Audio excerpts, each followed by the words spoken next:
volvemos a encontrarnos con María, la madre de Jesús. Esa herencia que Jesús nos dejó antes de morir. La única preocupación que quedaba como hombre en su corazón.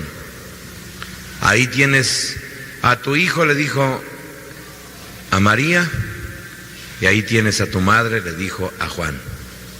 Después de lo cual, su corazón descansó. Ya no había nada más que lo preocupara, todo estaba arreglado, quedaba solamente la obra de Dios en el corazón de los hombres a través de los siglos.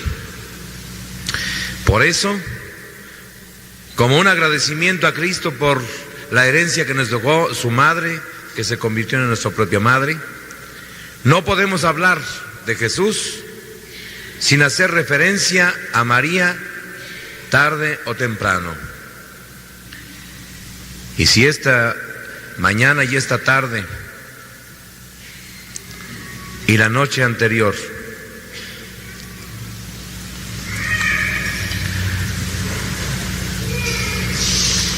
estuvimos hablando de Jesús, hoy terminamos hablando de María y con María. Hemos tenido cuidado de hablar sin tristeza, sin pesimismo de la muerte de Jesús.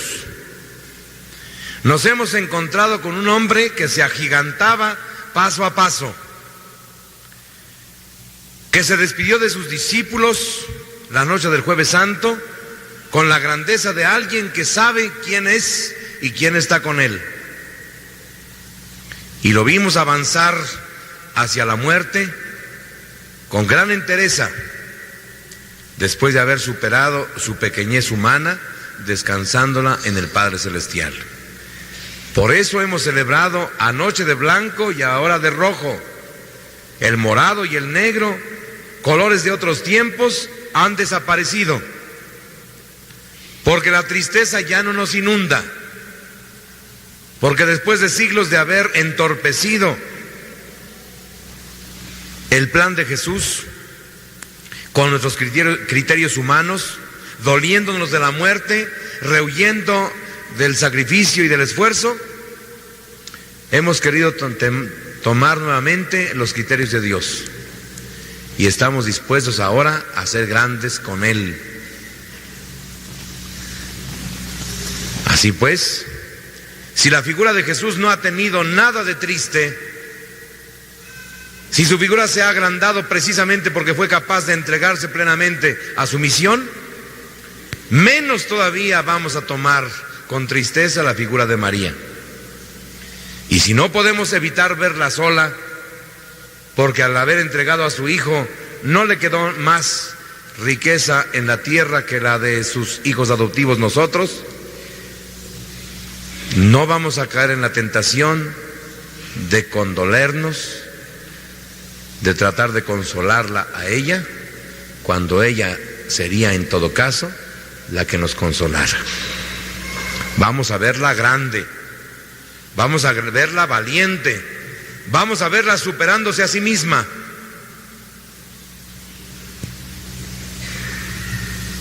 Y junto a su hijo grande e inmenso, ella, un poco más pequeña, porque ella no fue hija de Dios en el sentido pleno de la palabra, pero sí fue hija de Dios por adopción y además escogida para ser la madre de Jesús. Quitemos de nuestro pensamiento toda idea de tristeza. Quitemos de nuestro pensamiento toda idea de consolación. Hagamos a un lado los sentimientos negativos y dejemos que aflore la capacidad que tenemos de comprender a los grandes, porque también nosotros, si quisiéramos, podríamos ser grandes. Y contemplemos a María junto a su hijo, muerto ya en sus brazos y enterrado poco tiempo después. Y recordémosla el día de hoy, en este año que está dedicado a la juventud, como esa mujer que fue capaz de aceptar a su hijo cuando niño, que fue capaz de acompañarlo creciendo en su adolescencia y en su juventud, y siendo capaz ella misma de crecer con él. Porque a veces los padres no son capaces de crecer con los hijos, y a la larga, en lugar de hacerlos más grandes, los empequeñecen. Para que una madre, para que un padre puedan tener un hijo grande, tienen que crecer, para no convertirse en estorbo ellos en el crecimiento de su hijo. Y así la vamos a contemplar esta noche, acogiendo en su seno a un niño, acompañando a un adolescente y creciendo ella misma con ese joven soñador, como no ha habido otro en el mundo, con ese joven que soñó un día cambiar el universo a base de predicar el amor, y aunque no se ha logrado totalmente, porque no ha habido respuesta plena y consciente de nosotros, al menos algo es distinto en el mundo. Al menos en los últimos 20 siglos ya se habla de amor. Antes no se hablaba. Al menos ahora se estiman los valores espirituales como antes no se valoraban. Al menos ahora tenemos deseos de que un día, como decía el Papa Pablo VI, se haga presente en el mundo la civilización del amor, pensamiento que jamás habría sido posible sin la existencia de Jesús.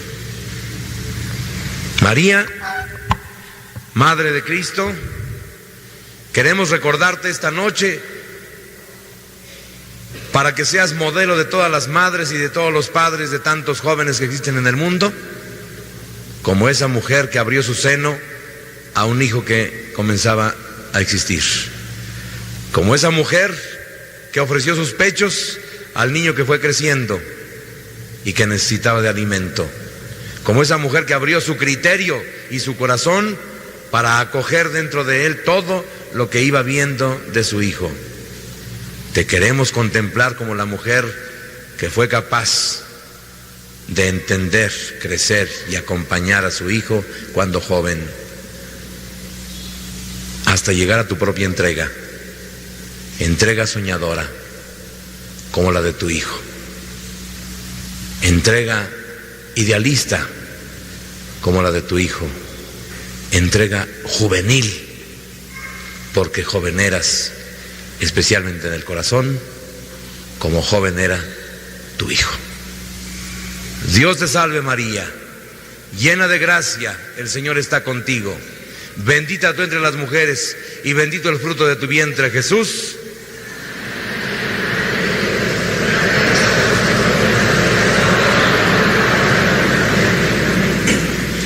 María, Madre de Jesús, Madre de todos los hombres, Madre de todos los jóvenes, ruega por nosotros, ruega por nosotros.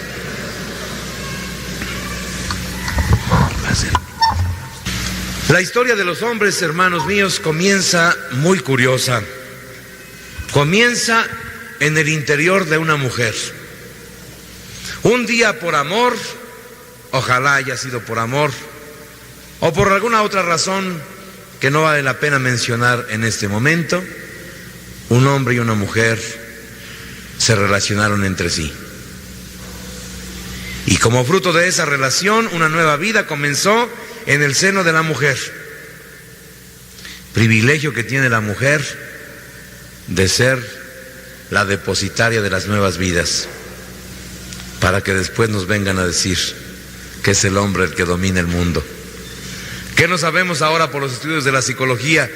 Que de alguna manera la historia del hombre se comienza a escribir desde los primeros momentos en que existe, y a través de los 9 meses en que vive en el seno de la madre ya se va forjando una pequeña historia. Y así comienzan todas las historias.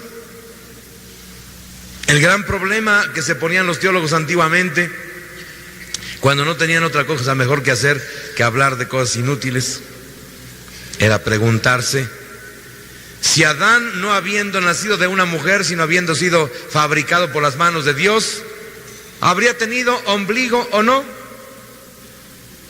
Parecería algo totalmente ocioso, pero la pregunta tenía algo de malicia, porque el ombligo es el recuerdo perenne de la dependencia que tuvimos un día de nuestra madre.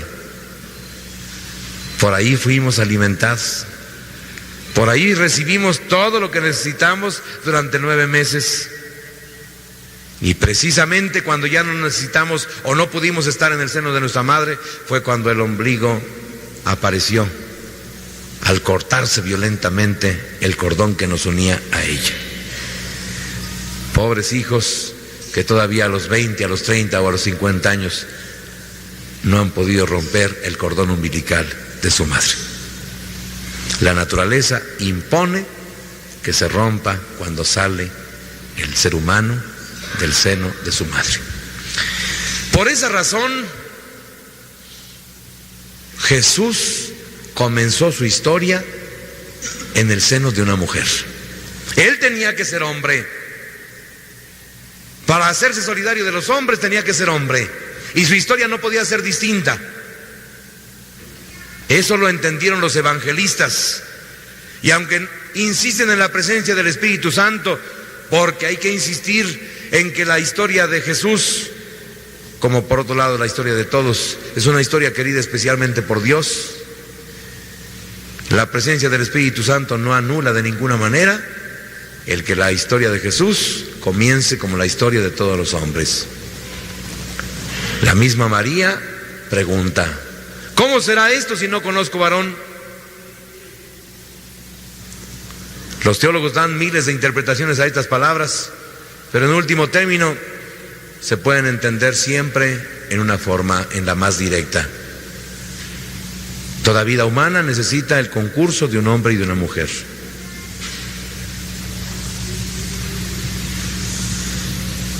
Jesús nació en forma extraordinaria. Jesús nació en forma ordinaria. Los teólogos más sabios de los últimos tiempos dicen: no lo sabemos. Lo único que sabemos es que nació de una mujer y que la presencia de Dios era absolutamente innegable. Y para nuestros propósitos es lo único necesario. La presencia de José, en una forma o en otra, necesaria siempre bajo el punto de vista humano, para los ojos de la fe no tiene mayor importancia. Y así comenzó a existir un nuevo ser en el seno de María. Y comenzaron los padecimientos normales de una mujer. Cambios físicos, malestares psicológicos y sobre todo una conciencia, una nueva responsabilidad. Pobre muchachita, aquella de Nazaret, que tendría 15 o 16 años, según la costumbre de aquellas épocas, que se encontraba de repente envuelta en el compromiso de ser madre. Así lo sintió y así lo aceptó. Afortunadamente tuvo a un hombre bueno junto a ella. No era el viejo José, como lo pintan las miradas maliciosas, sino seguramente un joven más grande que María, según la costumbre, pero no precisamente viejo. 20, 25 años él, 15, 16 años ella. 2 muchachitos. ¿Qué sabían ellos de la vida? ¿Qué sabían ellos de la maternidad o de la paternidad? ¿Qué sabían de la responsabilidad? Nada. Como nadie sabe nada antes de experimentarlo. Por más que se lean libros, por más que se reciba información.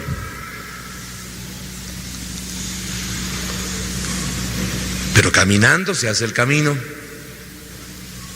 Y poco a poco iba creciendo en María la conciencia de algo que iba desarrollando en ella. Además bullía en su pensamiento siempre una idea que para cualquier persona habría sido loca y descabellada. Mi hijo tiene que ser alguien especial.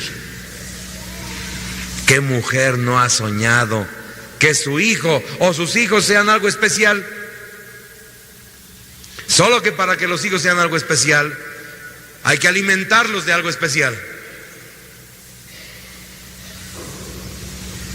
Las cosas no se reciben gratuitamente. Siempre se reciben como el fruto de una semilla que se siembra o de una planta que se inserta en la tierra y después se cuida. María entendía esto y hablaba.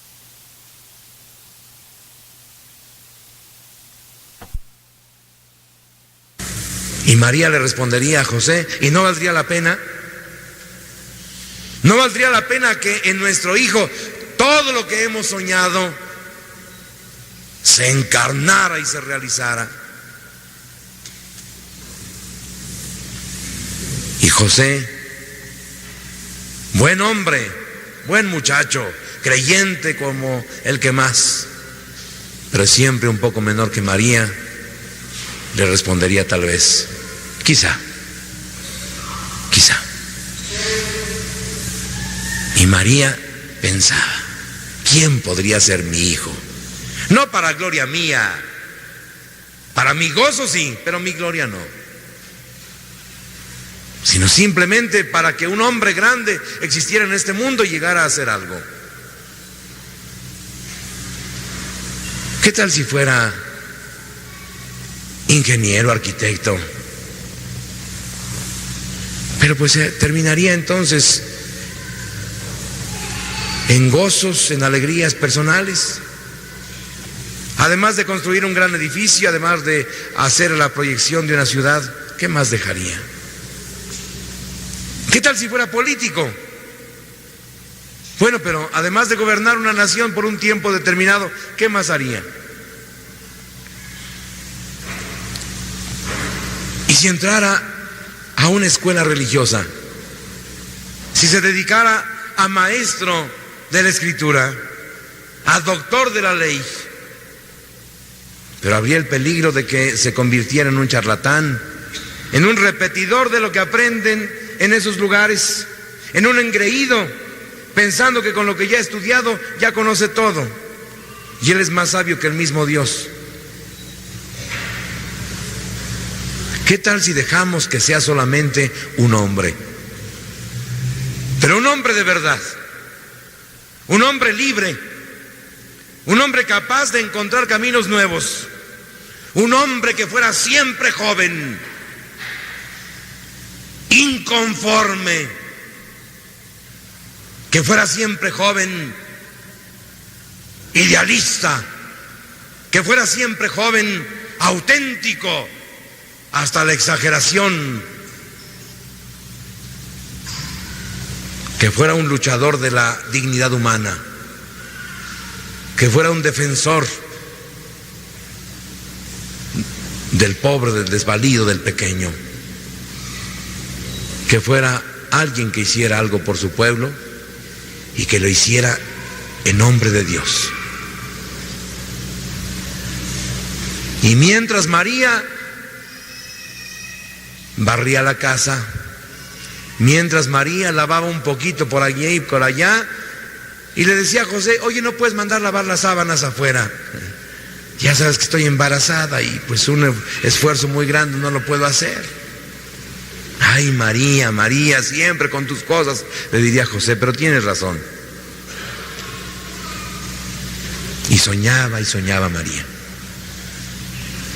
De repente vino el empadronamiento. Todas las personas tienen que ir a su lugar de origen para saber cuántas personas componen el Imperio Romano, saber en qué podemos aumentar los impuestos, saber de dónde podemos sacar centavitos para la deuda que tenemos del Imperio Romano con los señores de Persia, con los señores de Egipto, que bajita la mano nos han prestado dinero. Los censos son siempre para eso, para saber cuánta gente hay y con cuánto se cuenta.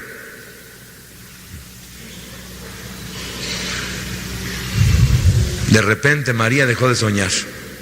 ¿Cómo quiero que mi hijo sea grande si no tengo nada para él? En fin, Dios dirá. No siempre se han hecho las cosas con dinero. Y con esa idea se subió al burro y caminó con José desde Nazaret, al norte de Israel, a Belén, casi al sur. Son distancias cortas. Se pueden hacer en un día en un automóvil, pero a pie se hacen en una semana. Y mientras tanto los dolores de parto se iban haciendo presentes. Cuando llegaron a Belén, por el movimiento del burro, por la preocupación de que no tenía nada que ofrecerle a su hijo, por sentirse más insegura fuera de casa, el parto se aceleró. No había cuartos para pobres. Los cuartos para pobres son los que más rápido se acaban. Había solo cuartos para ricos, pero esos se reservan para quien pueda pagar más. Llegaron al único hotel que había en Belén y les dijeron: no hay lugar para ustedes, está reservado ya. Hay una convención internacional y están ocupados todos los cuartos. No puede nadie más acercarse. Claro que detrás de María y de José llegó un coche grande, de 10 metros de largo, y misteriosamente hubo unos cuartos para esas personas. A ellos los dejaron en un rincón. Si quieren, ahí quédense. Mañana ya buscarán dónde hospedarse. Pero esa misma noche nació el hijo.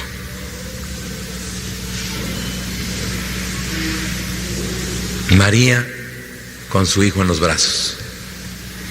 Y dijo: ahora más que nunca estoy convencida de que mi hijo va a ser más grande. Ahora estoy convencida de que va a ser grande, porque no tiene nada. Y cuando el hombre no tiene nada, sino su grandeza y su dignidad, y su conciencia, y su fe, es cuando realmente se hace grande. Y yo me encargo de ello. Y yo le voy a enseñar a mi hijo quién es el verdadero creyente de Yahvé, quién es el verdadero hijo de Dios. De que sea grande mi hijo, yo me encargo, a menos que él no quisiera. Pero ¿cómo no va a querer? De Belén a Egipto, de Egipto de regreso a Belén, de Belén a Nazaret. ¡Ah, qué planecitos de Dios! ¡Ah, qué Dios que nunca se pone de acuerdo con los hombres! Cuando los hombres planean una cosa, parece que Dios planea la contraria. Y así nunca se llega a algo fácil y sencillo. Siempre hay que estar trabaje y trabaje. En Egipto, María le ayudó a José a trabajar. Llegaron a lavar platos a un restaurante de 4ª categoría. Y mientras lavaba los platos, María seguía diciendo: mi hijo será grande. Regresaron a Belén. Ahí se acomodaron con unos parientes y finalmente pudieron regresar a Nazaret, a su casa pobre y sencilla, pero era su casa para hacer su vida normal. Y María se repetía: mi hijo será grande. Jesús, mientras tanto, iba creciendo. No sabía hablar como los niños no saben hablar, pero oía las palabras de su madre.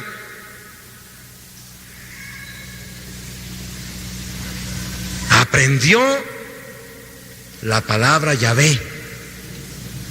Aprendió la palabra Abba, que se la decía indistintamente a José y al Padre Celestial. Y aprendió otra palabra: grande, grande. Y se fue haciendo un niño soñador.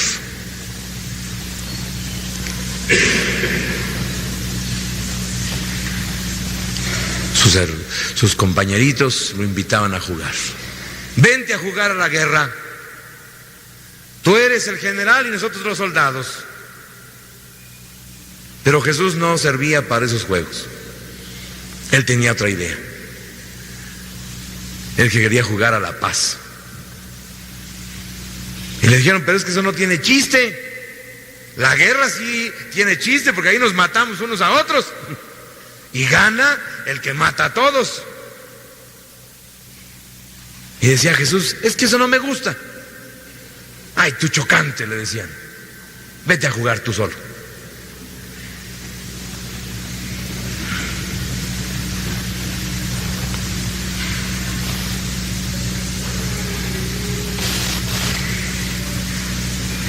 Y Jesús terminaba jugando solo. Se ponía a hablarles a las piedras. Se ponía a hablarles a los árboles. Se ponía a hablarles a todos los objetos que lo rodeaban. Se ponía a hablarles a las ovejitas, a los animales que había por ahí. Y se imaginaba que estaba hablándoles a los hombres. Y les empezaba a decir cosas raras. Les empezaba a hablar de amor, les empezaba a hablar de justicia, les empezaba a hablar de dignidad. Palabras que había ido tomando de aquí y de allá. Palabras que había escuchado también en la sinagoga cuando había acompañado a sus padres alguna que otra vez. Palabras tomadas de los salmos. Y de repente, como transformado, Jesús empezaba a decirles a las piedras las palabras de Salmo. Ustedes serán mi pueblo y yo seré su Dios. Yo seré su refugio y su fortaleza. Yo seré el defensor de los pequeños, de los pobres, de los humildes.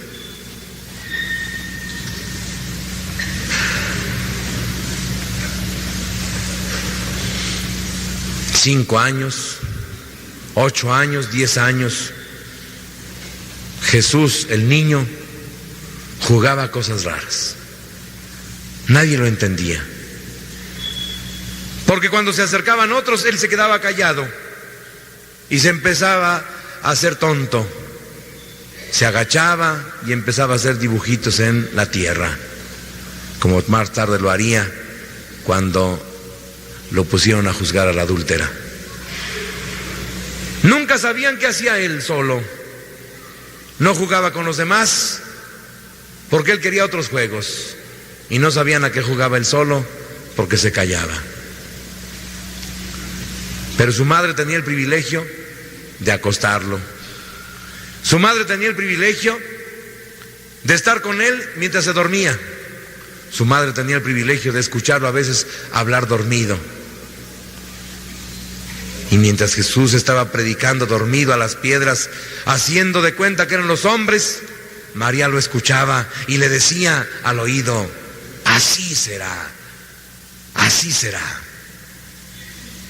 Tú vas a ser un hombre que cambie el mundo, vas a ser un revolucionario, vas a ser grande, vas a ser grande porque eres soñador. Y los soñadores siempre llegan a algo. Hasta que un día cumplió los 12 años y los juegos de niño quedaron atrás. Por primera vez, oficialmente, Jesús acompañó a sus padres a Jerusalén.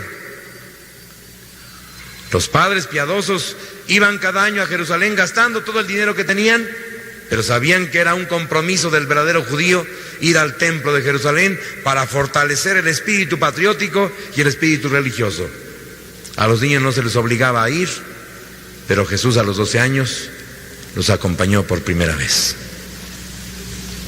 Se vistió de otra manera, fue aceptado en la sinagoga y subió con María y con José a Jerusalén. Algo iba a pasar ahí, algo iba a cambiar. Por lo pronto, Jesús ya no era niño, ya era un jovencito.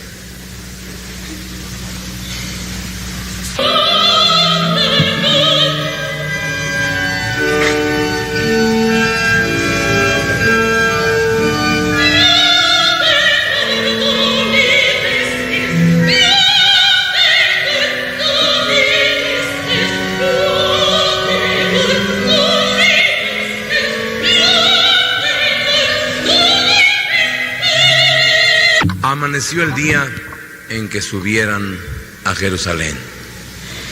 Jesús se levantó temprano, había dormido muy poco, se bañó, se puso por primera vez el pantalón largo en lugar del pantalón corto que había traído hasta entonces. Era el primer traje completo que se ponía. Se puso su corbata, se sentía ya mayor,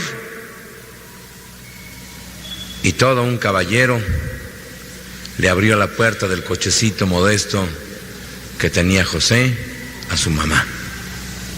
Sube adelante, mamá. No, tú vete ahí con tu papá. No, yo me voy atrás. Y muy serio, no permitió que su madre se fuera atrás. Arrancó el coche y empezaron a caminar por aquellas carreteras polvorientas, y él volteaba para todos lados.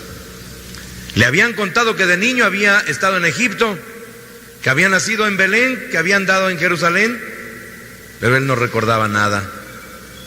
Él recordaba solamente el pequeño pueblo de Nazaret.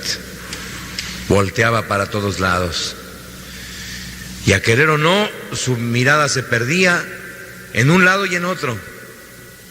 José al volante de vez en cuando lo miraba por el espejo retrovisor y se reía de él. Estás emocionado, ¿verdad, Jesús? ¿Qué me decías? Nada, sigue en tus cosas. Se pararon a comer algo en el camino, arrancaron de nuevo y llegaron a Jerusalén. Jerusalén era una ciudad pequeña, pero con el motivo de las fiestas se convirtió en un hormiguero, un mercado completo. Las calles, las tiendas, hasta el templo era un mercado. Y no por mala voluntad, simplemente porque la gente pide cosas, otra gente las ofrece, se ponen de acuerdo y aquello se convierte en un negocio. Esa es parte de la vida, no hay que escandalizarse. ¿Cuánto agradecemos que alguien venda lo que buscamos y que esté cerca de la casa y no tener que caminar 10 o 20 cuadras? Qué fácilmente hablamos en contra de todas estas actividades sin darnos cuenta de que necesitamos tanto de ellas. Por eso hay que ser muy moderados en los juicios. Hay gente que abusa, es cierto, pero ¿cuánta gente presta un verdadero servicio? Iban y venían las personas y Jesús observaba todo. De repente apareció ante ellos la mole del templo y Jesús se quedó anonadado. Él había soñado el templo, pensaba que era más grande que la sinagoga, pero nunca se había imaginado que fuera tan grande. Se bajó corriendo del coche, ni esperó que su papá lo estacionara, él empezó a caminar. Jesús, no te alejes, te vas a perder. Él lo que quería era perderse en la inmensidad de la gente y contemplar aquellos muros y pensar lo que significaban. Vio de repente que el sacerdote salió a ofrecer el sacrificio e inmediatamente se imaginó el vestido de sacerdote, pero no le gustó porque tenía que matar a los animales. Parecía aquello más una carnicería que un templo, sacando las vísceras, quemando los cuernos, las pezuñas, quitando la piel, apartando una parte de la carne para los levitas, otra para los pobres. Era demasiado aparato externo. ¿Y el espíritu dónde estaba? De repente el sacerdote tomó un poco de la sangre de los animales y la empezó a rociar sobre la cabeza de los asistentes. A Jesús le tocó también parte de esa sangre, pero no le gustó. No le gustó recibir esa sangre. La sangre de un animal, esa es la que me purifica de mis pecados, más bien mi propia sangre. Más bien lo que yo haga y no matar a un pobre animal.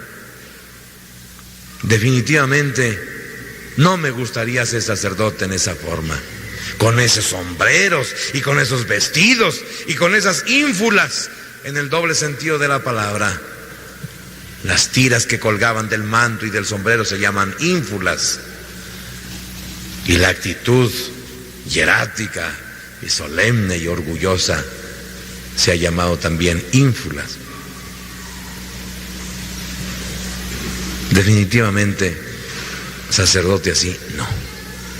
Me gustaría ser sacerdote de otra manera.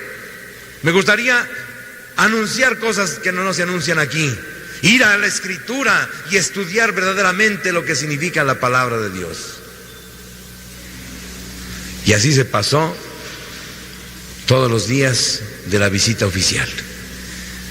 El sacerdote oficialmente haciendo las cosas, la gente piadosamente siguiendo el rito, entre ellos sus padres, y él con la mirada perdida en el espacio.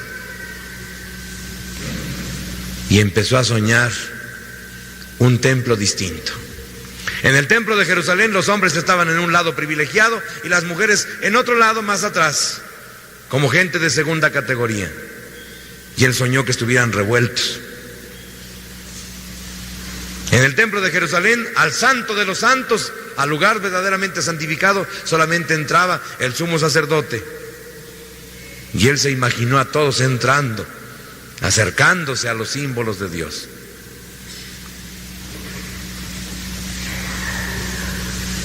Se terminó la visita.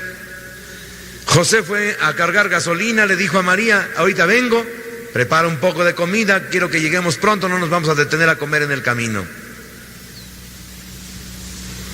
José fue a lo suyo, María a lo suyo, y Jesús se quedó en lo suyo. A él que le importaba la gasolina ni la comida. Hasta Nazaret se le había olvidado, él solo soñaba en el templo y en otra manera de ser sacerdote y en otra manera de predicar.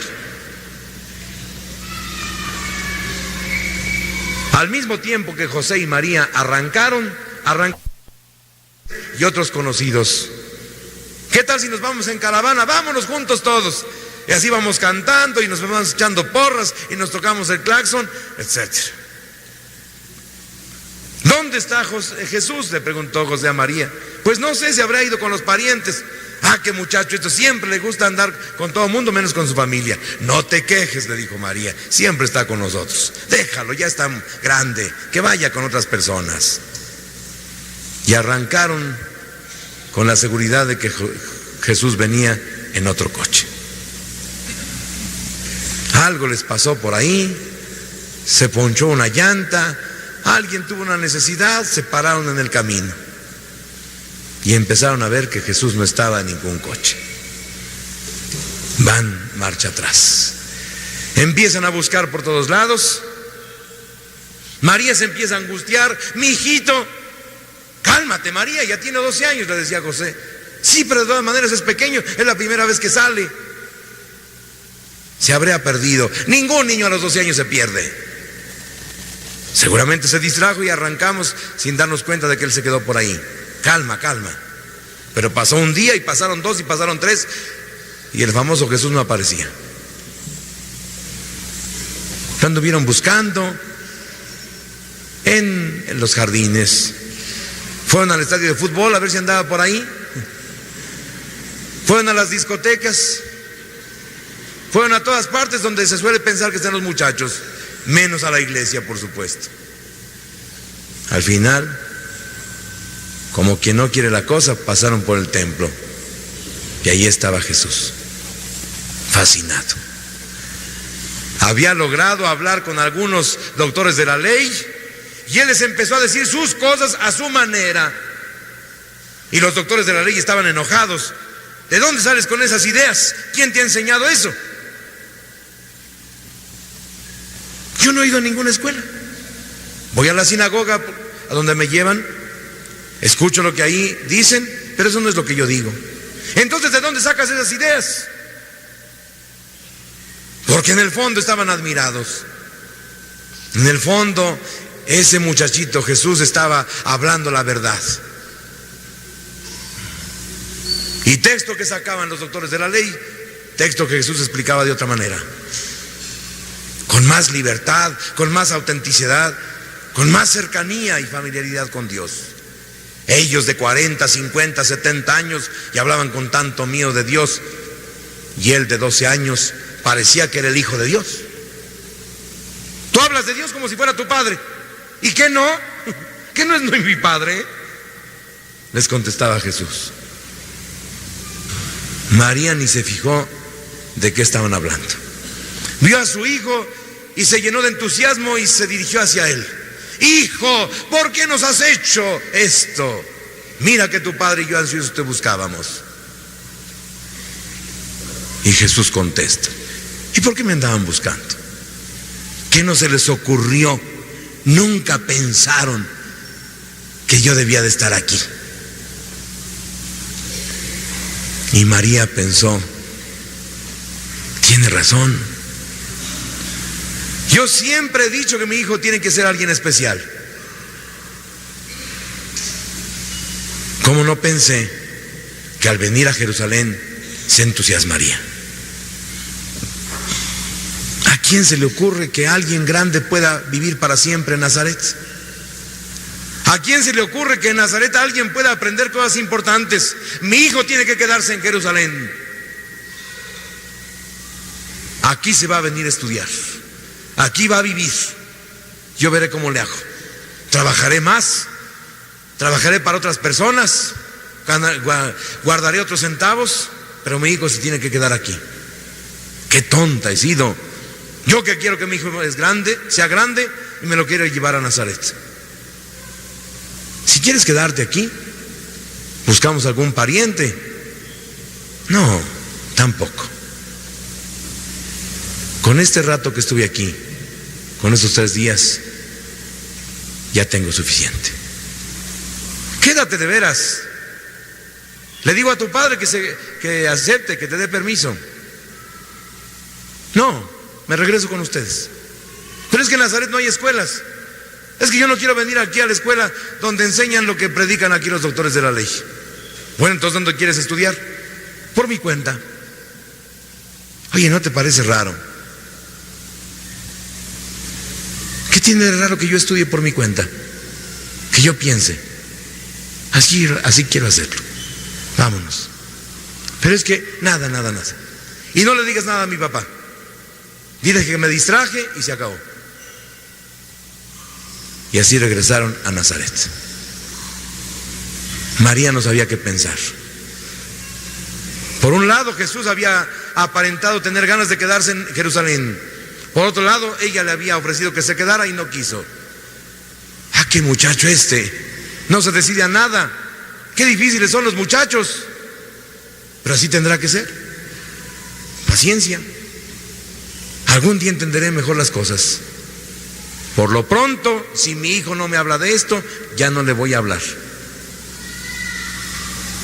Si él me habla, procuraré escucharle y responderle según mi capacidad. Y así regresaron a Nazaret. Cumplió 13 años, 14 años, 15 años y no iba a ninguna escuela especial. 16 años, 17 años y no aparecía ninguna meta determinada. Iba a la secundaria, a la preparatoria, a lo que estudia todo el mundo y nada más. Platicaba un poco con sus compañeros, con las muchachas, con los muchachos, andaba un poco, pero después de un rato regresaba otra vez a su casa. Allí ayudaba, y se retiraba después él solo. ¿Qué hijo tan raro tienes?, le decían las vecinas. No va a las fiestas, no anda con muchachas. Oye, ya debías de ponerlo a trabajar, ¿no? ¿No vas a hacer un zángano? Aquí se acostumbra que los muchachos se pongan a ganar sus centavos. Y María se preguntaba por dentro, ¿en realidad qué querrá mi hijo? Nunca me dice nada. Me quiere mucho, me ayuda mucho, él es muy cumplido, pero no sé nada. Y cuando alcanzo a darme cuenta de lo que él habla, de lo que él dice, no entiendo nada. ¿Cómo que transformar el mundo por el amor? ¿Cómo que Dios Padre de todos los hombres? Son palabras bonitas, pero son palabras, no tienen ningún sentido. Y además, ¿quién le va a creer? ¿Quién lo va a tomar en serio? Ni un título tiene, no se quiso ir a Jerusalén a estudiar. 20 años. La cosa era escandalosa. Por todas partes todo el mundo se metía. ¿Qué vas a estudiar? ¿Qué vas a hacer de grande? ¿Cuándo te casas? No tienes ni novia. Oye, no entras a las pachangas, a los reventones, no jalas parejo. Hay vacaciones y tú sigues en lo mismo. Vámonos a Cuernavaca siquiera, aquí cerca. Venimos mañana. Gracias, gracias. Por otro lado, no era cortante con nadie. Platicaba amablemente con todos se llevaba bien. Nadie podía criticarle nada especial, solo que era distinto a los demás. José se empezó a desesperar. Oye, María, ¿no tendrás tú la culpa que tanto pesa cuando está en contra de uno? Y del otro lado, el hermetismo de Jesús. Palabras raras, ideales vagos que no se concretaban en nada. 25 años. ¿Ya no es hora de que se casara? ¿O acaso se va a ir de ermitaño? Nada más faltaba con que nos saliera que se va a ir de esenio, de monje ahí del Qumran. Se va a ir al desierto. Pues que se vaya, como ese loco de Juan Bautista que anda por allá. Pero ya, María, exígele que ya se largue, ¿no? Un zángano tienes en tu casa. Yo sé mis cosas, contestaba María. Un día enfermó José y murió. Jesús únicamente se acercó a su madre y le dijo: mientras yo esté contigo, nada te faltará. Mi cariño, mi apoyo y mi dinero. Mi padre me dejó el taller donde he trabajado con él, lo voy a tomar por mi cuenta. Lo único que no te puedo asegurar, madre, es que vaya a estar para siempre contigo. Cada día puedo estar menos encerrado aquí en Nazaret. Me tengo que ir. ¿Cuándo te vas? Mira que tu padre se acaba de morir. Todavía no me repongo de esa tristeza y ya te vas tú. No me voy pronto. Pero un día me voy a ir. Si quieres, vendemos el taller, que ese dinero se guarde en el banco para que tengas una seguridad. A ver qué haces tú. Pero yo me voy a ir. ¿Pero dónde te vas a ir? ¿Te vas a ir a estudiar a algún lado? No. ¿Te vas a casar? No. Entonces, ¿qué vas a hacer? Lo de siempre, lo que siempre he soñado. Quiero cambiar el mundo. Quiero anunciar el amor. Quiero anunciar a un Dios Padre de todos los hombres. Ay, hijo mío. Si yo que soy tu madre apenas te entiendo. Si yo que soy tu madre apenas creo en ti, ¿quién te va a creer? ¿Quién te va a tomar en serio? ¿Alguien lo ha intentado antes? ¿Alguien ha querido dedicarse a eso? Los mismos profetas que han existido han hablado duramente. De vez en cuando han hablado con palabras tiernas, como Isaías. Pero siempre han hablado de destrucción, de dureza, de un Dios vengativo, de un Dios castigador. Yo quiero anunciar a otro Dios. El Dios que está en mí, el Dios que he sentido siempre, el que tú me enseñaste, madre. Sí, ¿por qué ahora te asustas? Si tú me lo has enseñado esto. Bueno, no, qué bueno ni qué bueno. No vayas a buscar explicaciones. Tú así me hablaste siempre. Lo que pasa es que nunca creíste que te fuera a tomar en serio. Siempre pensaste que fuera un hijo bueno, pero pues trabajando en el gobierno o teniendo algún negocito en la iniciativa privada. Nunca soñaste que pudiera dejar todo. ¿Sabes por qué no me voy antes, madre? Porque quiero tener la seguridad de que tengas de qué comer. Si no, ya me iría. Y María, una vez más, guardó las palabras en su corazón. sin entenderlas mucho. José había muerto. En un poco más de tiempo perdería a su hijo, al menos físicamente. Y ella sin saber exactamente qué quería hacer. Pero ella confiaba en su hijo. Ella le había dicho un día: creo en ti, confío en ti. Los padres siempre tenemos que confiar en los hijos. Los adultos siempre tenemos que confiar en los jóvenes. No sé ni de qué me hablas ni qué quieres hacer, pero eres mi hijo, y yo que soy tu madre, al menos yo que soy tu madre, quiero creer en ti. Mira, los demás se burlan, dicen cada tontería acerca de ti, pero yo quiero creer en ti.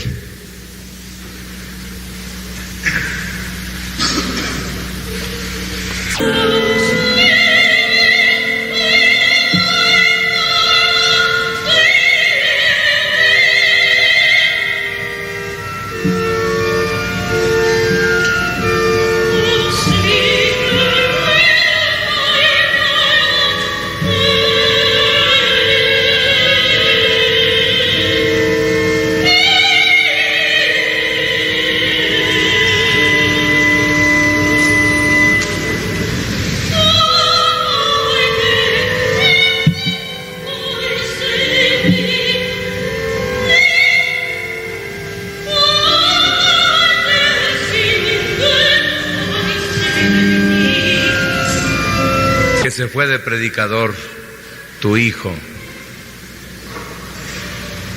le dijeron a María en Nazaret. Fue en peregrinación a Jerusalén. Ustedes saben que es un hombre piadoso. No niegues. Él ya se fue. Lo vimos salir con sus cosas. Además, qué bueno que se haya ido. Por lo menos ya te deja en paz.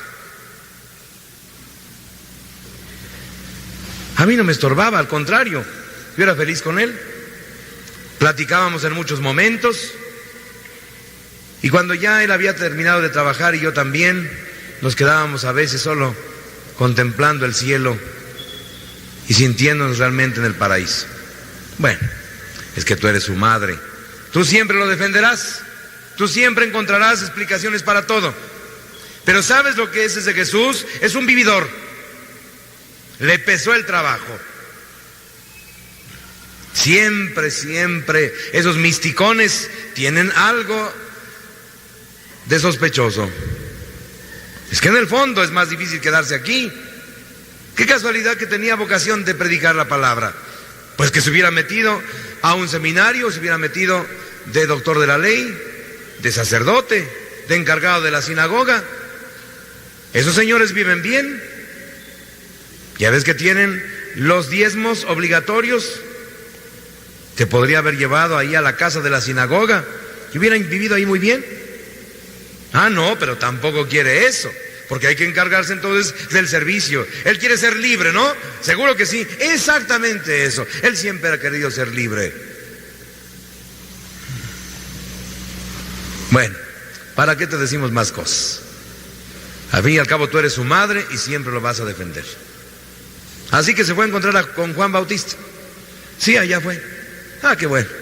Dios los cría y ellos se juntan. Vividor uno y vividor el otro. No, pero Juan Bautista, ustedes lo saben, ha vivido en el desierto. Y en el desierto no están gentes que anden buscando intereses. En el desierto están gentes sinceras. Ahí no hay ninguna ventaja. ¿Quién sabe? Ya sabes que luego tienen su guardadito.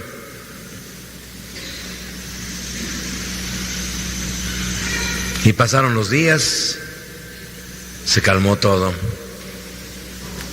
De repente llegó otra noticia. Ya sabes que tu hijo anda haciendo curaciones.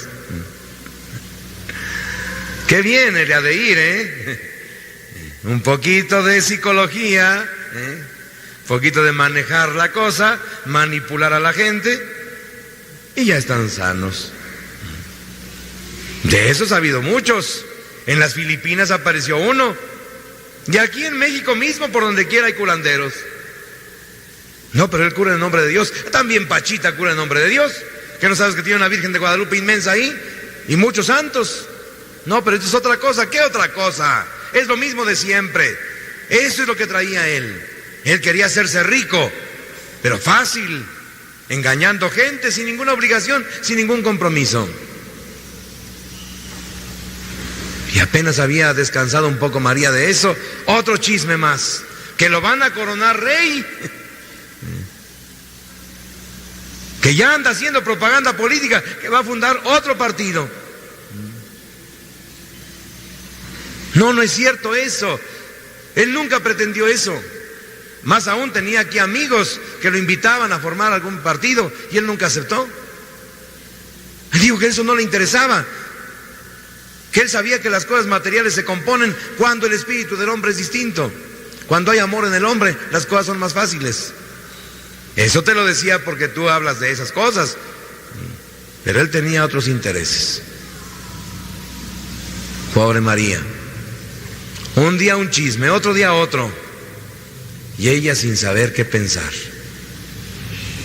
Y si a lo mejor de ver a su hijo había equivocado el camino, si a lo mejor su hijo no era tan grande como ella pensaba, si el amor de madre lo había cegado y ella lo veía hermoso, grande, sincero, inmenso, cercano a Dios, y él no era más que lo que decían los demás que era. No, pero no podía ser. Nadie puede engañar por tanto tiempo. Y además una madre, cuando es sincera consigo misma, conoce a su hijo, sabe lo que hay en él. Y así pasó un año, y pasaron 2 y pasaron 3. Cada día peores las cosas. Un día lo habían querido desbarrancar ahí mismo en Nazaret, porque había dicho que el Espíritu del Señor estaba sobre él y que esas palabras se cumplían en ese día. Claro que Jesús se les escapó. No fue a su casa porque ahí lo hubieran encontrado. Se fue a la casa de otros parientes y de ahí salió para no regresar más a Nazaret. Otro día sabía ella que lo habían querido apedrear en el templo, pero se les escondió. Otro día había tenido el atrevimiento no de predicar, sino de poner por obra sus ideas, y había corrido a latigazo limpio a los mercaderes del templo. Eso iba a terminar mal. ¿Y quién iba a ser su hijo al final? ¿Un iluso, un soñador? Ni siquiera escribía nada, no tenía tiempo para escribir, ni le interesaba escribir. Le interesaba hablar hasta la madrugada. Le interesaba estar con la gente. Le interesaba curar a las personas. Le interesaba buscar una manera de remediar sus necesidades. Y hasta cuando alguna vez se había querido escapar para descansar un poco, al ver que donde llegaba había gente que lo estaba esperando, se había puesto a atenderla. ¿Y si lo mataban un día? Y no quedaba nada. Su hijo, un iluso, un soñador, un loco. Ahí iban a terminar sus sueños de grandeza. En eso iba a terminar todo.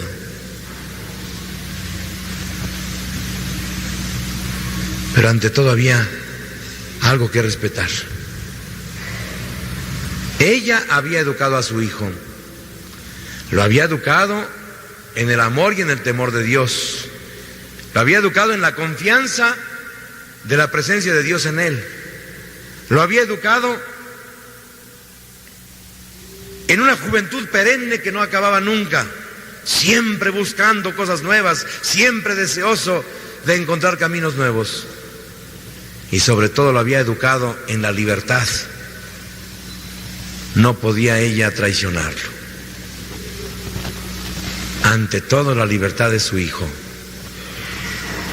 Y si él quería vivir como vivía, él quería predicar lo que predicaba, él quería hablar como hablaba, y él quería morir como iba a morir seguramente, ella no podía sino acompañarlo.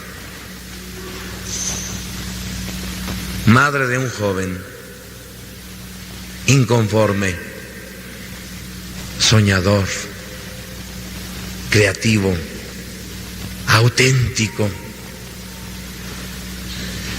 libre. Alguien tenía que sacrificarse.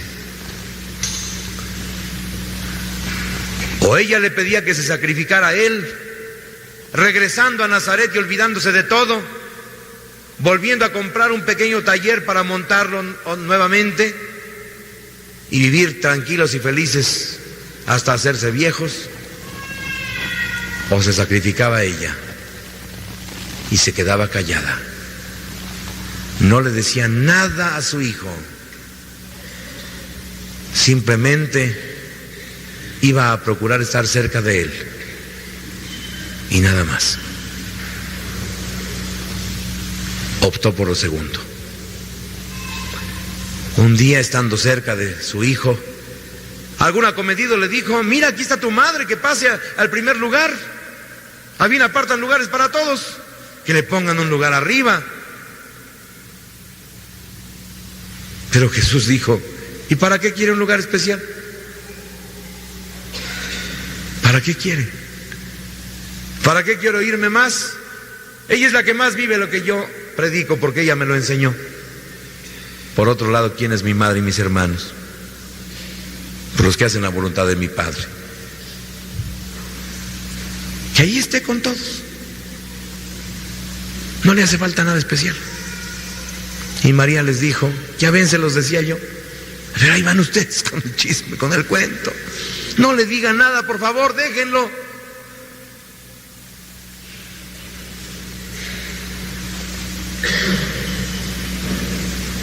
Hasta que sucedió lo que todos conocemos. Regresó a Jerusalén, la gente se alborotó, lo aclamó, y esa fue su sentencia de muerte. No podemos seguir tolerando que este hombre continúe revolviendo el ambiente. Se procederá con energía, se procederá con toda justicia en contra de los malhechores, sea quien sea la persona que caiga. No se supo ni de quién era esa voz. ¿Era de Poncio Pilato? ¿Era de Herodes? ¿Era de Caifás? ¿Era de los doctores de la ley? ¿Era de los ricos que veían amenazados sus intereses? ¿Era de las beatas? ¿Era de los santurrones? ¿De quién era esa voz? ¿O era de todos? Para que no hubiera dudas de quién era esa voz, todo el pueblo gritó. Hasta los que lo habían aclamado el domingo anterior, o un día cualquiera, que importa si era domingo o no, hasta esos gritar: ¡crucifícale!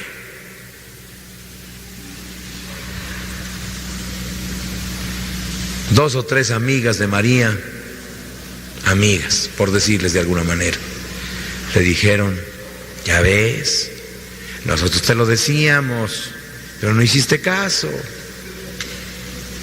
Si ya sabíamos que todo iba a terminar así, dile todavía a tu hijo que salgan rápido y que se esconda, que pasen la frontera y se dedique a otra cosa, que no sea egoísta, que te haga feliz a ti. ¿Por qué piensa nada más en él? ¿Qué hijo tan malo tienes?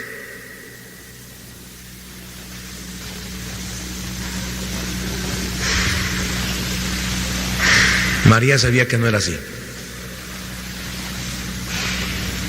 Le había costado mucho trabajo.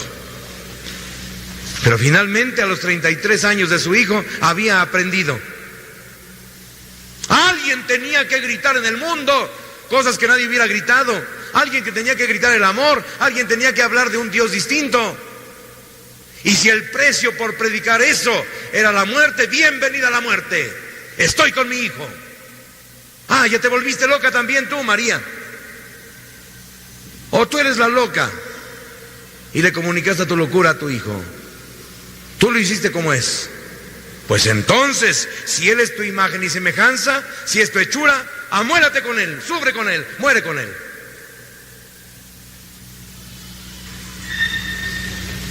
María no sabía exactamente qué pasaba con su hijo. Como mujer en ese tiempo no tenía acceso a ninguna información, relegada siempre a un segundo o tercer término. Apenas Juan, el evangelista, Juan el discípulo amado, iba un poco para allá y un poco para acá y le decía malas noticias. Cada vez están peor con él. Poncio Pilato no se atreve a matarlo, pero no se decide a dejarlo suelto.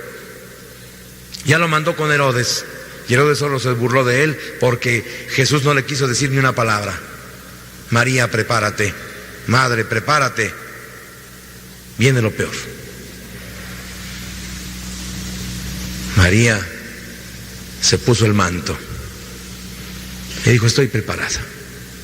Hace tiempo que estoy preparada. Yo le enseñé a Jesús a ser soñador. Él lo aprendió tan bien que me ganó. Él es el que va a dar testimonio con su muerte. Lo único que me duele ahora, Juan, es no poder morir con él. Y no puedo morir porque a mí no me hacen caso. Yo no cuento para nada. Yo no existo para las autoridades. Lo único que puedo hacer es estar con mi hijo hasta el final. Si puedes, está conmigo. Si no, vete. Yo quisiera estar contigo, María, pero vete si quieres. Bueno, mira, voy a ver qué pasa y después regreso. Y María habló con su Dios. Desde el principio sabía yo que iba a ser algo especial mi hijo. Nada más que lo soñé sacerdote, o lo soñé rey, o lo soñé doctor de la ley. Lo soñé siendo grande en algún aspecto en el que los hombres son grandes. Y yo no sabía cómo iba a ser grande. Yo no sabía que iba a tomar la línea de los profetas, la más dura de todos, y que iba a tomar el nombre de Dios, el del Dios Padre, del Dios Amor, para predicar y para comprometerse con Él. Yo un día te dije, hace 33 años y 9 meses, Dios, que aquí estaba la esclava del Señor, que se hiciera en mí según tu palabra. Y te lo vuelvo a repetir, aquí está la esclava tuya. Aquí está una pobre mujer para hacer lo que tú quieras. Y si lo que quieres es que acompañe a mi hijo, eso haré.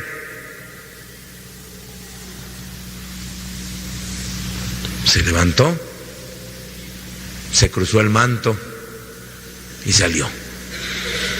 Ya iban jalando a su hijo. Ya se iban burlando de él más y más.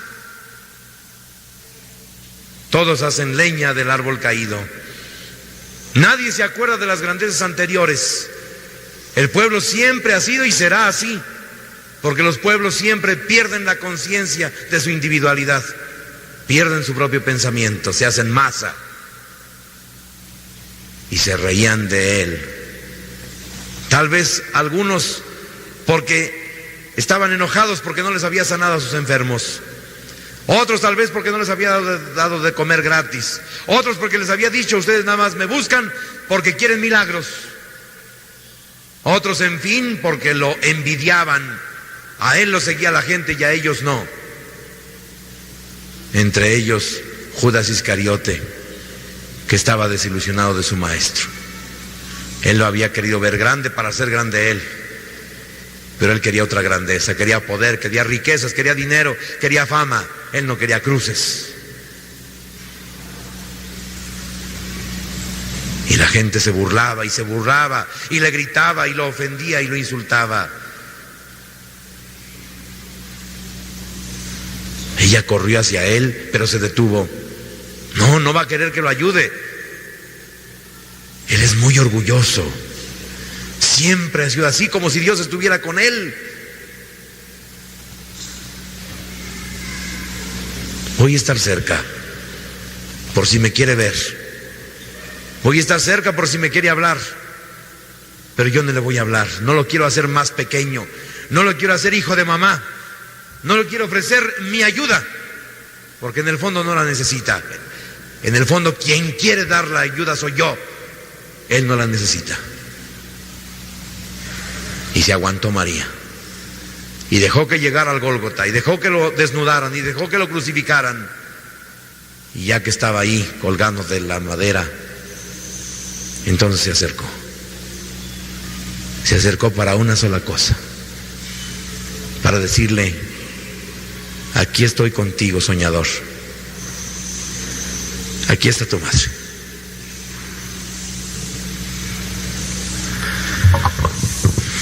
María. Qué difícil es ser madre de un niño e inculcarle cosas grandes. Casi siempre tenemos la tentación de conservar los niños,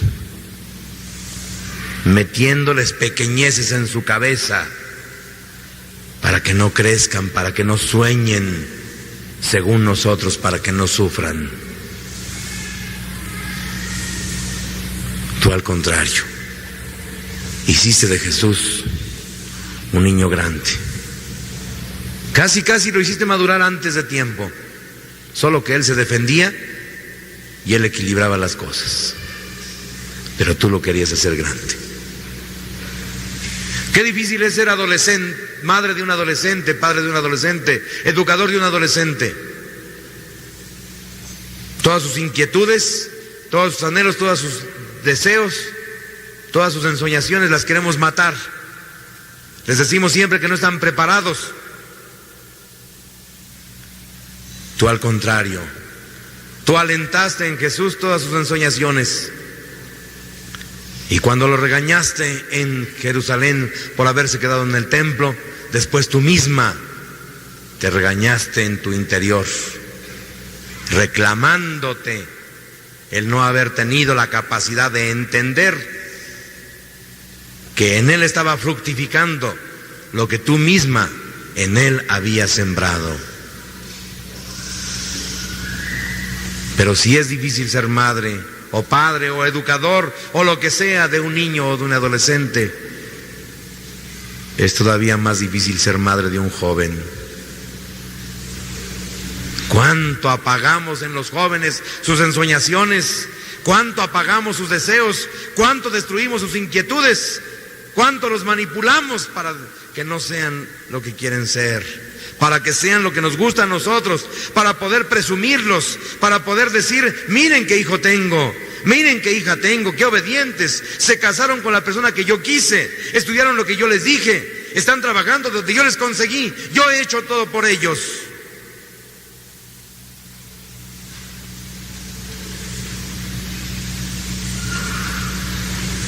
Tú que supiste ser madre de Jesús, y no ahora cuando muchos millones de hombres lo aclamamos, sino cuando nadie creía en él excepto tú. Enséñanos a ser padres, madres, educadores, compañeros de los jóvenes. Por eso hace mucho que el mundo ya no camina, da vueltas solamente en torno a sí.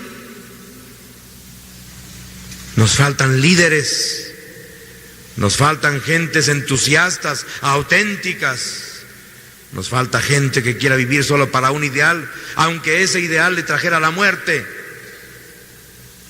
Queremos ser padres, madres, educadores de gente cómoda, de viejos inservibles, de muchachos acomodaticios, interesados peor que nosotros, más corrompidos que nosotros, porque así los enseñamos y ellos han salido buenos alumnos, buenos discípulos.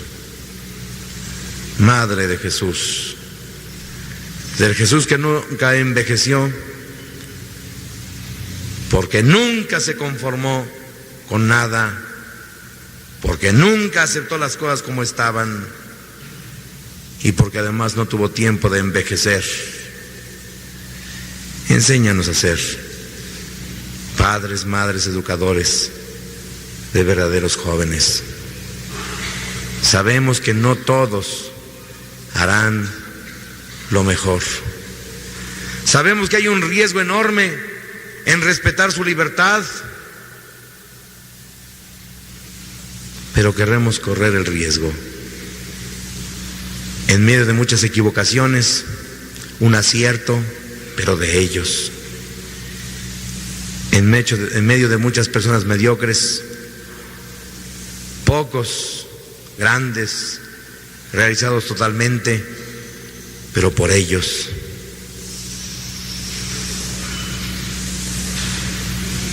En medio de tantas desviaciones, pocos que tomen el camino correcto, pero por ellos mismos. Madre del único hombre joven cuya juventud sigue transformando y dinamizando nuestra sociedad, consíguenos del Padre Celestial ser un poco como tú.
Amas la justicia y odias la maldad. Ustedes saben que es palabra de un salmo. Está hablando de Dios. ¿Qué es la justicia? La justicia es primeramente la bondad interior. No es darle a cada quien lo que le pertenece. No es distribuir las cosas entre todos. Es tener una bondad interior. Y eso es a lo que se refiere la Biblia cuando dice que el justo vive de fe y que el justo florecerá cuando está plantado junto a las aguas. Por eso vamos más allá de distribuir dinero y de distribuir bienes y de conseguir trabajo. Vamos a la raíz del hombre, tener bondad en el corazón, para que entonces las cosas se distribuyan con facilidad. Porque la razón para no distribuir las cosas no es porque nos gusten las cosas, sino porque no tenemos ninguna riqueza en el corazón. Y cuando no hay riqueza en el corazón nos apegamos a los bienes materiales. Y cuando nos apegamos a los bienes materiales no queremos soltarlos. Si tenemos 5 pesos no queremos soltarlos. Si tenemos 5 millones o 5,000 millones es lo mismo. No los soltamos porque los necesitamos. Los hombres que tienen la riqueza únicamente la tienen porque no tienen otra riqueza en su corazón. De ahí que el mundo no puede cambiar simplemente teniendo el gobierno o determinado grupo de personas el dinero, sino cambiando el corazón de los hombres. Odias la justicia, amas la justicia y odias la maldad. ¿Cuál es la maldad que odia Dios? No esas pequeñeces que se nos escapan, no las limitaciones de los hombres, sino aquella actitud consciente que el hombre tiene. No quiere caminar, no le importa progresar, no quiere arriesgarse. Por eso en esta noche les pregunto a ustedes, ¿quieren llenarse de justicia en el corazón para que las cosas sean mejores en su vida? No oí bien.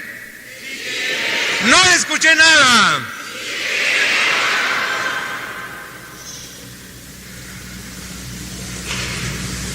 Quieren odiar la maldad, es decir, esa actitud consciente en la cual nos quedamos sin desear progresar porque teníamos miedo de comprometernos. Quieren odiar esa maldad en la cual el hombre a veces se siente muy a gusto porque parece que es más fácil ser un mediocre que crecer. ¿Quieren odiar esa maldad? No escuché nada. No escuché nada. Ahí está alguien que quiso. Alguien que quiso. No consiguió un trono, aunque se lo ofrecían.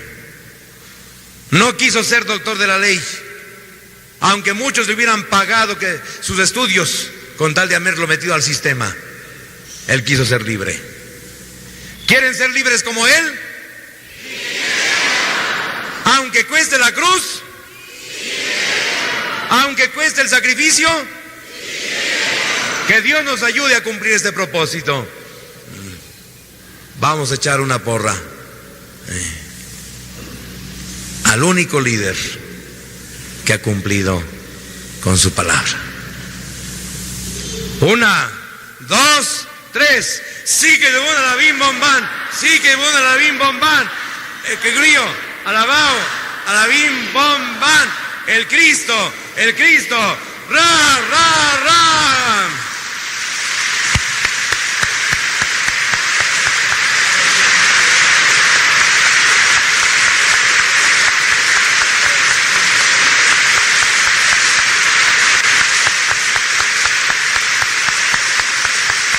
No nos vayamos a cansar solo con Jesús. Esta noche estamos hablando de María. En Jesús y en José están todos los hombres, pero faltan las mujeres. En María están ellas. Por eso, desde que el cristianismo comenzó a existir, cambió la idea del ser humano, aunque hasta ahora lo estemos comprendiendo. Por eso defendemos en nuestra iglesia la figura de María. Y conste que yo no soy fanático de María, ustedes lo saben. Tampoco soy fanático de Cristo. No soy fanático de nadie, en todo caso lo sería del Padre Celestial, que no es ni hombre ni mujer, sino es simplemente la vida, el origen, la verdad, la justicia, el amor. Antes de que se nos acaben las energías, va una porra también a María y en ella a todas las mujeres, a quienes muchas veces hemos mandado a la porra y a quienes dedicamos ahora esta porra. 1, 2, 3. Sí que de buena la bim bombán. Sí que de buena la bim bombán. Alabío, alabao, alabim bombán. María, María, ra, ra, ra.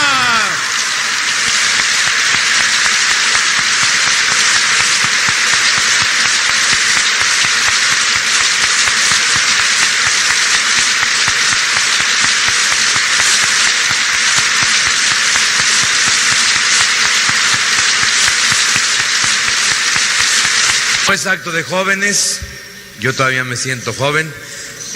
Quiero, si algunos 2 o 3 jóvenes, no más para no alargarnos mucho, quieren pasar a decir alguna cosa, piénsenlo y pasan. Quiero nada más caminar sobre las mantas. La iglesia confía en los jóvenes. Ya lo dije en algún domingo anterior, esto todavía es palabra. Es palabra muy hermosa, pero todavía es palabra, todavía no es realidad. Hablamos muy bonito a los jóvenes, pero luego tenemos miedo de ellos.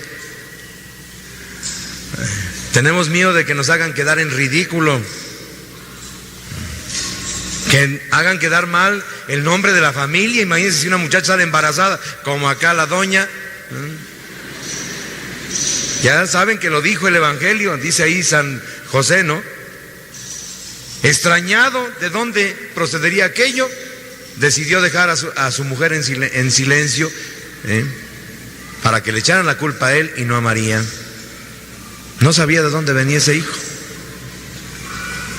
Pobres muchachas, ese tabú las ha echado a perder por los siglos de los siglos. ¿Cuántas tarugadas no han hecho las muchachas nada más por ese aspecto? El hijo orémoslo, no, hijo. Y no digo que estén todas las cosas bien cuando los muchachos las hacen. Pues ¿cómo van a estar bien si están mal? ¿Cómo van a estar bien si no saben cómo las hacen? Pero precisamente en eso consiste ser muchacho, en estar buscando, en estar experimentando, en equivocarse. No para equivocarse, sino para aprender. Por eso a la iglesia le da miedo confiar en los jóvenes. Está más contenta con viejitos, latosos, neuróticos, esquizofrénicos, paranoicos. No, pues ya no hay más. Dicen que ya, se ve que no los conocen. Yo acabo de estar en catedral la Semana Santa y qué problemas. Y eso que nada más voy a cantar. ¿Qué tal si fuera a mandar? No se puede. Y parece que la iglesia está muy contenta. ¿Por qué? Porque no arriesgan, porque no buscan cosas nuevas, porque repiten lo mismo. Candileta dijeron nuestras antepasadas, dijeron las monjitas, candileta diremos nosotras. Decían candileta, y un padre que venía de Roma, que sabía latín, les dijo, no se dice candileta, sino quam dilecta tabernacula tua domine. Y dijo la Madre Superiora, candileta dijeron nuestras antepasadas, candileta nos diríamos nosotras. Pero siempre se empieza por la teoría. Jóvenes, no se desesperen. La historia camina lento, pero camina a pesar de los pesares.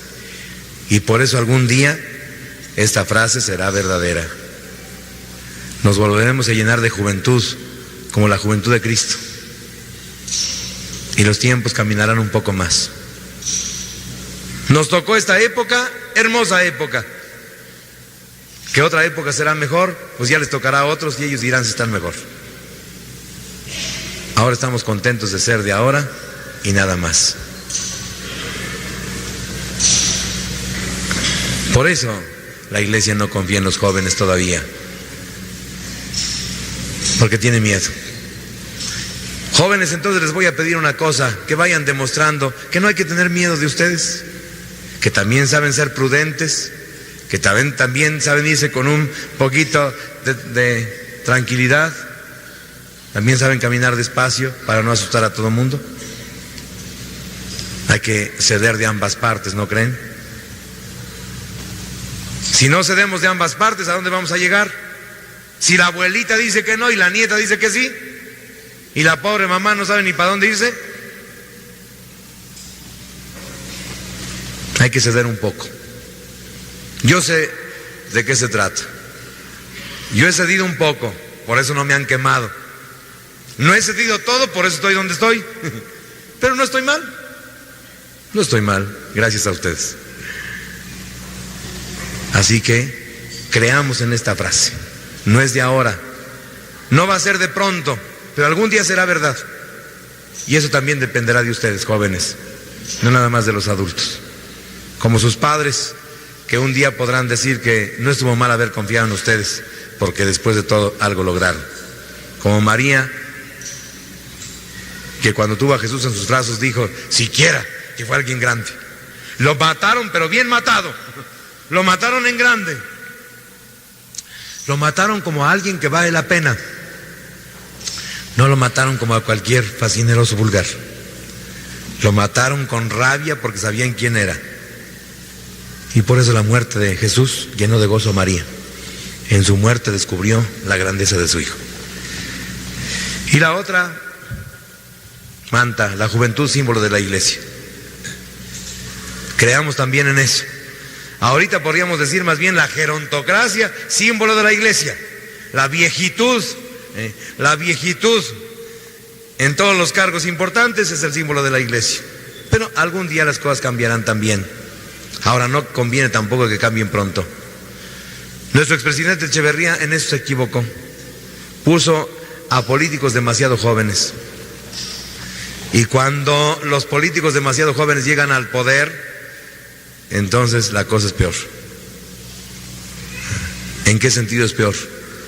En que maleados por los adultos y habiendo aprendido bien la lección de la corrupción, ellos son peores.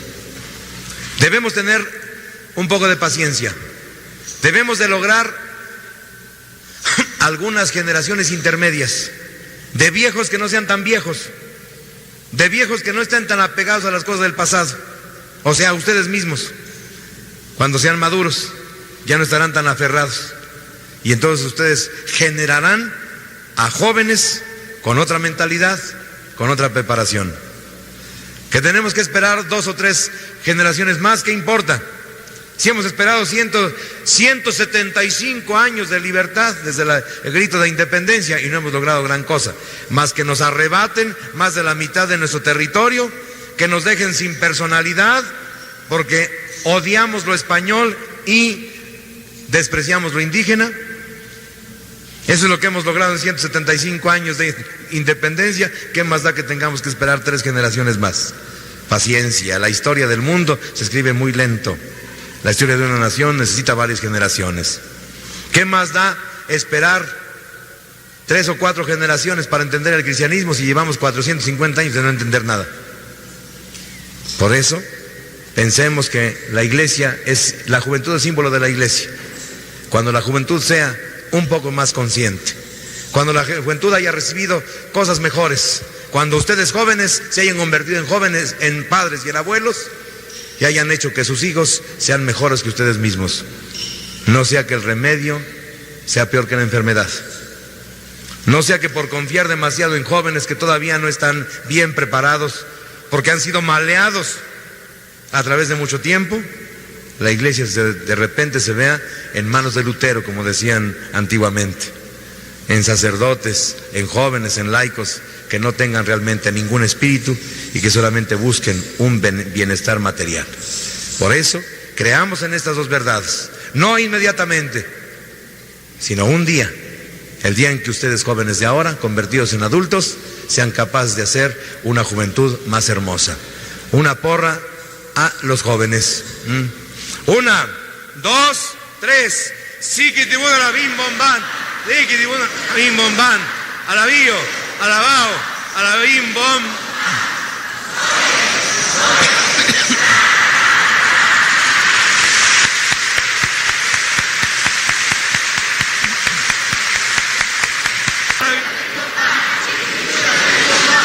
Alabío, alabao, alabim bomban, la comunidad, ra, ra, ra.